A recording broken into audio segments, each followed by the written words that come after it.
To him whose elastic and vigorous thought keeps pace with the sun, the day is a perpetual morning.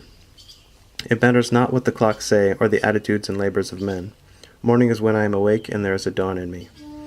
Moral reform is the effort to throw off sleep. Why is it that men give so poor an account of their day if they have not been slumbering? The millions are awake enough for physical labor, but only 1 in a million is awake enough for effective intellectual exertion. Only 1 in 100 millions to a poetic or divine life. To be awake is to be alive.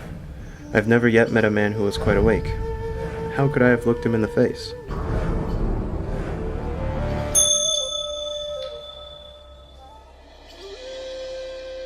We must learn to reawaken and keep ourselves awake, not by mechanical aids, but by an infinite expectation of the dawn, which does not forsake us in our soundest sleep.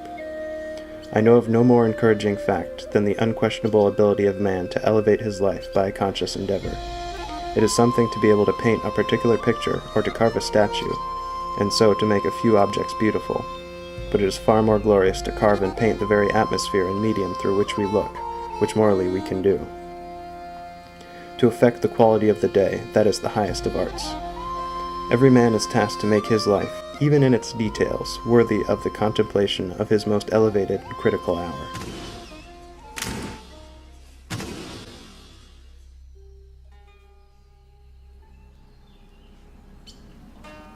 I went to the woods because I wished to live deliberately, to front only the essential facts of life, and see if I could not learn what it had to teach, and not, when I had come to die, discover that I had not lived. I did not wish to live what was not life, living is so dear, nor did I wish to practice resignation, unless it was quite necessary. I wanted to live deep and suck out all the marrow of life, and live so sturdily and Spartan-like as to put to rout all that was not life, to cut a broad swath and shave close, to drive life into a corner and reduce it to its lowest terms, and if it proved to be mean, why then to get the whole and genuine meanness of it, and publish its meanness to the world, or if it were sublime, to know it by experience, and to be able to give a true account of it in my next excursion.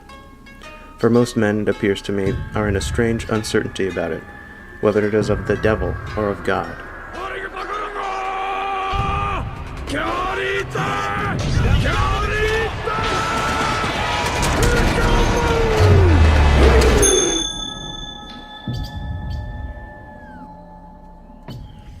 There are not many persons who know what wonders are open to them in the stories and visions of their youth. For when as children we listen and dream, we think but half-formed thoughts, and when as men we try to remember, we are dulled and prosaic with the poison of life.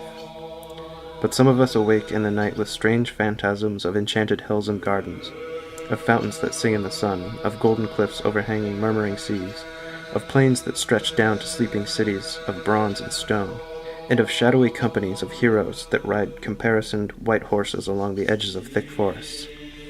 And then we know that we have looked back through the ivory gates into that world of wonder which was ours before we were wise and unhappy.